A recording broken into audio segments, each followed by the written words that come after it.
gens, on se retrouve pour la troisième partie du naufrage du Titanic. Donc là, normalement, ils vont vous en parler un peu plus. Parce que avant, c'était un peu assez, c'était assez bien, mais ça nous expliquait pas grand-chose. Là, ça va commencer à se dévoiler. Donc on va regarder ça tout de suite. La coupe est en charpie. On dirait qu'elle a été broyée.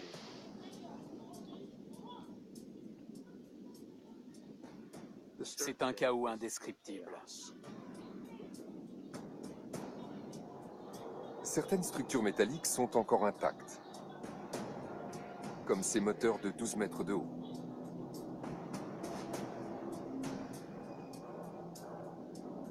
L'immense gouvernail d'une centaine de tonnes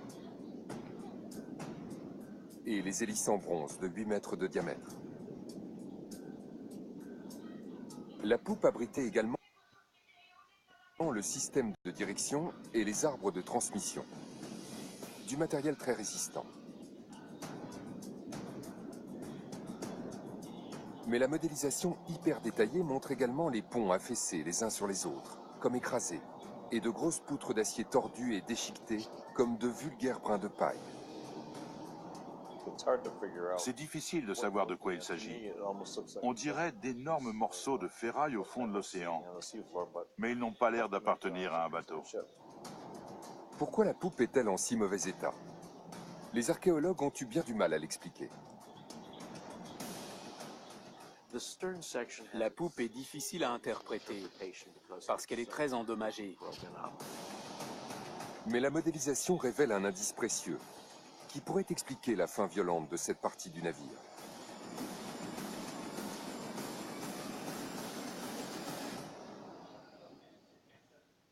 D'après les images acoustiques, on sait que la poupe tournait dans le sens inverse des aiguilles d'une montre.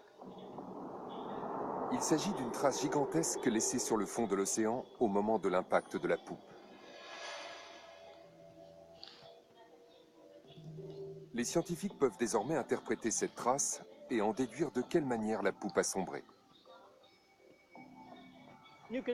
On voit très clairement que quand la poupe a touché le fond, elle était encore en train de tourner. La marque laissée par le fond du bateau, côté bâbord, montre que la poupe tournait. Cette trace permet aux scientifiques de confirmer leur estimation de la vitesse au moment de l'impact. D'après leurs calculs, la partie arrière du navire a sombré à 80 km/h. Le fait que la poupe tournoyait sur elle-même explique pourquoi cette partie de la coque est aussi endommagée.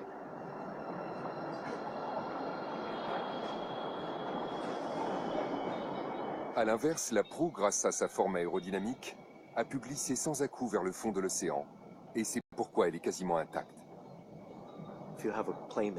Si un avion est endommagé en vol, l'air va s'engouffrer dans la carlingue et en arracher des morceaux. C'est vraisemblablement ce qui s'est passé avec la poupe qui s'est désintégrée lors de sa plongée vertigineuse. D'abord, ce sont de gros morceaux qui ont été arrachés. Puis, quand il ne restait plus que la structure, de tout petits fragments ont continué à se détacher. Les scientifiques estiment que, poussée par l'énorme pression, l'eau s'est engouffrée dans la coque et a défoncé les cloisons intérieures du navire. Une fois que la coque est séparée de la membrure, l'eau s'engouffre et détruit tout sur son passage. Toutes les parois intérieures étaient en bois, elles n'ont pas résisté. L'eau a pénétré avec une force incroyable et les a pulvérisées. À quel moment le Titanic s'est-il coupé en deux? On pense depuis des années que ce moment fatidique s'est produit à la surface. Tandis que la proue commence à sombrer, la poupe se dresse pratiquement à la verticale. Et son poids n'étant plus soutenu par l'eau, le paquebot se brise.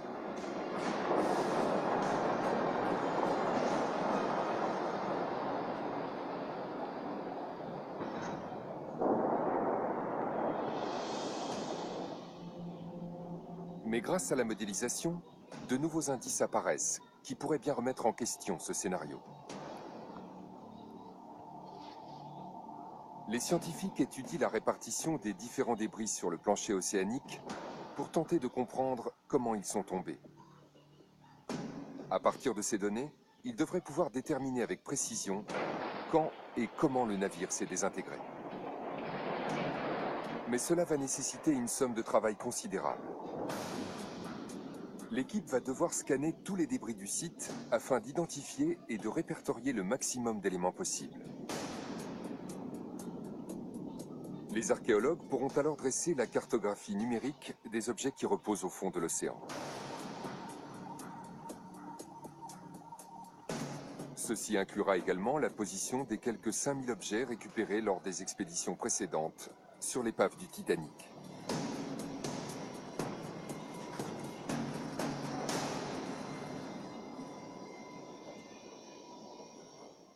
Il y a là de véritables trésors.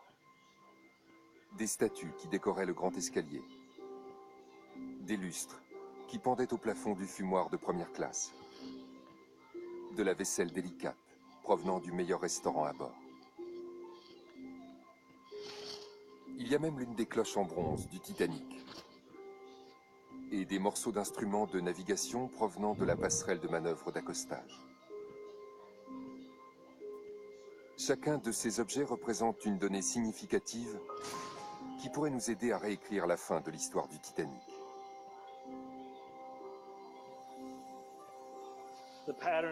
La disposition des débris qu'on peut voir sur cette carte ne correspond à aucun des modèles traditionnels connus. C'est un travail qui prendra des années. Il y a des tasses, des assiettes, des fragments de lustres ou de bancs. Le site regorge d'objets qui proviennent du bateau, mais aussi d'objets personnels. Chaque point sur la carte représente également une histoire. Une fenêtre ouverte sur une vie. C'étaient des gens comme vous et moi, qui avaient une vie, qui étaient aimés. Des familles entières ont été touchées par ce qui s'est passé cette nuit-là. Certains objets sont très personnels. De délicats bijoux qui ornaient autrefois le cou d'une dame de la haute société. Des flacons de parfum, encore remplis de leur précieux contenu.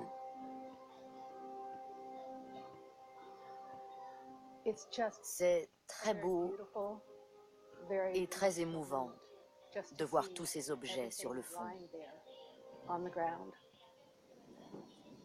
C'est une histoire visuelle de la tragédie. Après des années de recherche, Alexandra Klingelhofer est aujourd'hui capable de relier certains de ces objets à des personnes bien précises. Ça, c'est une montre à gousset qui s'ouvre. Ses aiguilles sont toujours intactes. Elle s'est probablement arrêtée quand elle a été immergée dans l'eau. Cette montre a été trouvée ici, dans le champ de débris sud, à 337 mètres au sud-est de la poupe. Elle appartenait à Thomas William Solomon Brown.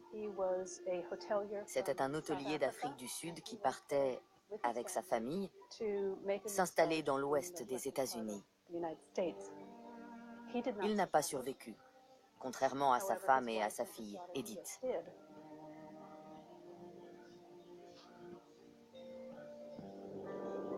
D'autres passagers ont même laissé derrière eux des traces écrites de leur vie, toujours lisibles après un siècle passé dans l'eau.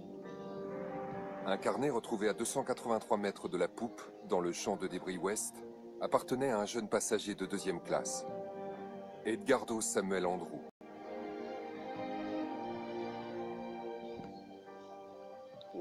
Il avait 17 ans. Dans ses affaires, il y avait des manuels scolaires. On distingue encore son écriture malgré les taches. Il utilisait un crayon à papier, mais le texte est toujours lisible. Ici, sur cette page, il a écrit son nom. Je suppose qu'il s'entraînait à signer. On imagine ce jeune garçon en partance pour l'Amérique, tout seul, en deuxième classe. De nationalité argentine, Edgardo venait d'étudier un an en Angleterre.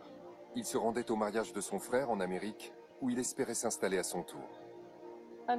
Malheureusement, Edgardo n'a pas survécu au naufrage. C'est peut-être ce qui rend ce carnet si émouvant, parce que ce sont les derniers mots qu'il a écrits.